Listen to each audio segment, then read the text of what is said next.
எல்லாம் சாய், எல்லாம் சாய் பார்த்து கொள்வா. ஓம் சாய்ராம், ஜெய் சாய்ராம். என் அன்பின் பிரியமே, பல நாட்களாக நீ பரிதவித்து காத்து கொண்டிருந்த அந்த நிகழ்வு இன்னும் சில நாட்களில் நிச்சயமாக நிகழ்ந்தேறப் போகின்றது. இந்த செய்தியோடு இன்னும் சில இனிப்பான செய்தியோடு நான் இன்று வந்துள்ளேன். இன்றே இப்பொழுதே கேட்டிடுவாய் கண்மணி. இந்த குருநாளை மற்ற நாட்கள் போல் அல்லாமல் ஒருவித குதூகலத்துடனே ஆரம்பிக்கப் போகின்றாய். உன் மனம் விரும்பியபடியே சில மங்கள நிகழ்விற்கான ஆரம்ப புள்ளி இன்று துவங்கும். சிரித்த முகத்துடனே துவங்கும் இந்நாளை மன நிறைவோடே கழிப்பாய். எனது இந்த வார்த்தைகளில் நம்பிக்கை வைத்து இந்த நாளின் இந்த சத்திய வாக்கை முழுவதுமாக கேள். நிச்சயம் முகமலர்வாய் கண்மணி. வாழ்க்கையில் சந்தோஷம், நிம்மதி இவற்றை நீ தேடிக்கொண்டே இருக்கின்றாய். இவ்வாறு நீ சந்தோஷம், நிம்மதியை தேடுவது எனக்கு வியப்பாக உள்ளது. ஏன் சாயப்பா இவ்வாறு சொல்கின்றீர்கள் என்று தானே கேட்கின்றாய்? ஆம் கண்மணி, நீ உனது சந்தோஷத்தை மற்றவர்களிடம் தேடுகின்றாய். உனது நிம்மதியை உலக பொருட்களிடம் தேடிக்கொண்டிருக்கின்றாய். ஆம், இந்த நிகழ்வு நடந்தால் நான் சந்தோஷமாக இருப்பேன் என்று சொல்கின்றாய். இவர் என்னோடு இணக்கமாக இருந்தால் நான் நிம்மதியாக இருப்பேன் என்று கூறுகின்றாய். ஆக உன் சந்தோஷம் பிற நபர்களிடம் இருக்கின்றது. அவர்கள் உன்னிடம் நன்றாக நடந்து கொண்டால் நீ சந்தோஷமாக இருப்பாய். அவர்கள் உன்னை தூண்டிவிட்டால் நீ கோபமடைகின்றாய். அவர்கள் உன்னை கேலி செய்தால் நீ அழுகின்றாய். அவர்கள் உன்னை பற்றி புறம் பேசினால் நீ விசனப்படுகின்றாய். ஆக உன் வாழ்க்கையில் உன் மனதில் இருக்கும் உனக்கான சந்தோஷத்தை யாரோ ஒருவர்தான் நிர்ணயிக்கின்றார்கள். அப்படித்தானே? நீ சந்தோஷமாக இருக்க வேண்டும் என்று அவர்கள் நினைக்கும் போது சந்தோஷிக்கின்றாய். உன்னை அழ வைக்க வேண்டும், வருத்தப்பட வைக்க வேண்டும் என்று அவர்கள் நினைத்து ஏதேனும் செய்தால் நீ வருத்தப்பட்டு விடுகின்றாய். ஆக உன் வாழ்க்கையும் உன் சந்தோஷமும் உனது கைகளில் இல்லை. அப்படித்தானே? சரியில்லை மகளே, நீ திடமாக இரு, தைரியமாக இரு. யார் சொல்வதற்கும் நீ வருத்தப்பட தேவையில்லை. யாருடைய வார்த்தைகளும் உன்னை பாதிக்கக்கூடாது. நீ சந்தோஷமாக இருக்க வேண்டும் என்று நினைக்கும் தருணத்தில் நீ சந்தோஷமாகத்தான் இருக்க வேண்டும். யாரோ ஒருவரின் ஏதோ ஒரு வார்த்தைக்காக உன் மனநிலையை நீ மாற்றிக்கொள்ளாதே. உனக்கு மதிப்பளிக்காத ஒரு ஜீவனுக்கு ஏன் உன் வாழ்க்கையில் இத்தனை முக்கியத்துவத்தை தருகின்றாய்? ஒருவர் உன்னோடு பேசினால் நிம்மதி என்கின்றாய், பேசாவிட்டால் நிம்மதியை இழந்து விட்டேன் என்கின்றாய். உன் நிம்மதியை உனது கைகளில் வைத்துக்கொள்.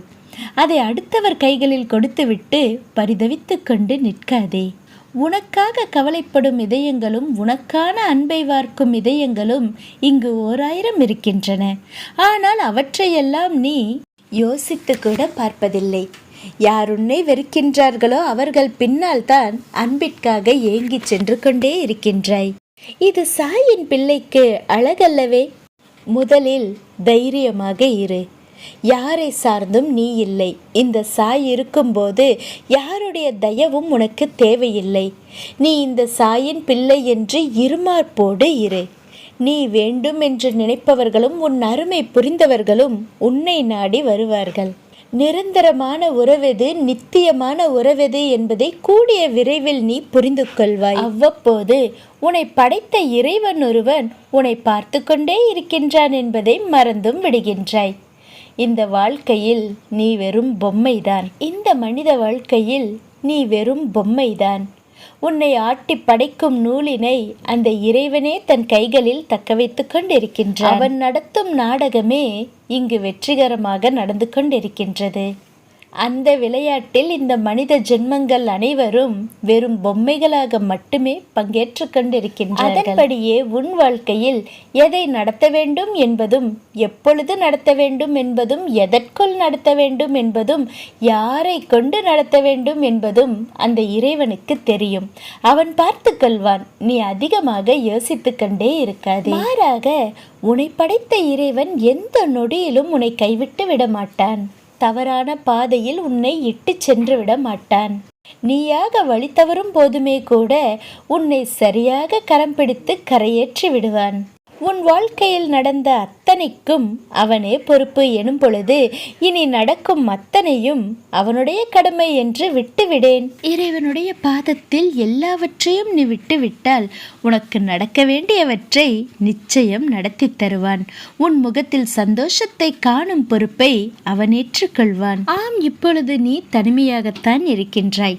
எல்லோரும் இருந்தும் தனிமைப்பட்டுதான் கிடைக்கின்றாய்.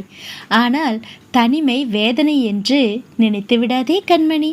சாதனை செய்யும் அளவிற்கு சிந்தனைகளை ஒரு தனிமை கற்றுத்தரும். தெளிவான மனங்களை கலங்க வைப்பது எளிது, ஆனால் கலங்கிய மனதை தெளிய வைப்பது கடினம். எனவே மனதை ஒரு பொழுதும் கலங்க விடாதே. தனிமையில் இருக்கும்போது அந்த நேரங்களை பொக்கிஷமாக மாற்று. உனக்கான தேடல்களை அங்கிருந்து துவங்கு. யார் இருக்கின்றார்களோ இல்லையோ ஒன்றை மட்டும் நினைவில் கொள். படைக்கும் போதே உன்னை அறிந்தவர் இறைவன். அவருக்கு தெரியும் உன்னை எந்த இடத்தில் வைக்க வேண்டும் என்று. இந்த உலகமும் இந்த மனிதர்களும் உன்னை எப்படி உடைத்தாலும், எத்தனை முறை உடைத்தாலும் கடைசியில் நிறைவேறப் போவது உன்னை உடைத்தவர்களின் நோக்கமல்ல, உன்னை படைத்தவரின் நோக்கம் மட்டுமே. எனவே நித்தம் நித்தம் உன்னை உடைத்து கொண்டே இருப்பவர்களை நினைத்து கொண்டே இருப்பதை விட்டு உன்னை படைத்தவனை நினைக்க துவங்கு. இறைவன் என்னை ஏன் இப்படி சோதிக்கின்றான் என்று கலங்கி விடாதே. அதை சமாளிக்கக்கூடிய சக்தி இருப்பதால் தான் அதை இறைவன் உனக்கு தந்துள்ளான். அவனை நம்பிவிட்டால் ஒருபோதும் உன்னை ஒரு நாளும் கைவிட மாட்டான். எல்லா பிரச்சனைகளும் ஒரு நாள் முடிந்துவிடும். சாவி இல்லாத பூட்டை மனிதன் உருவாக்குவதில்லையே, அதே போல்தான் தீர்வில்லாத பிரச்சனைகளை இறைவனும் அனுமதிப்பதில்லை. எத்தனை பேர் உனக்கு எதிராக இருந்தாலும் இறைவன் எப்பொழுதும் உன் பக்கம் நிற்கின்றான் என்பதை நம்பு. இந்த குருநாளில் உனக்கான சத்திய வாக்காக கூறுகின்றேன். உன் வாழ்க்கையில் நிச்சயம் நிம்மதி சூழும்.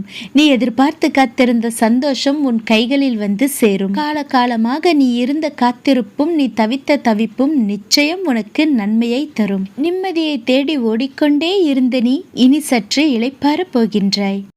என்ன வாழ்க்கை இது என்று சோர்ந்து போய் உட்கார்ந்த நீ இதுதான் வாழ்க்கை, இப்படித்தான் வாழ்க்கை என்பதை புரிந்து கொண்டு சந்தோஷமாக இனி பயணிப்பாய். இந்த அற்புதங்களையும் அதிசயங்களையும் கேட்டுக்கொண்டு தானே இருந்தாய்.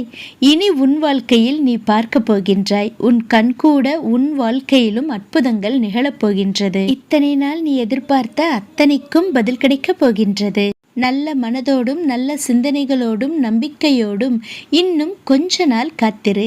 நீ கேட்ட அத்தனையும் உனக்காக தேடி வரும். ஏனென்றால் இந்த சாயின் வாக்கு எப்பொழுதும் சத்திய வாக்கு.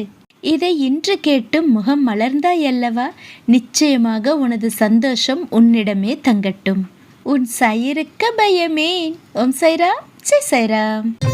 எல்லாம் சாய், எல்லாம் சாய் பார்த்துக் கொள்வார்.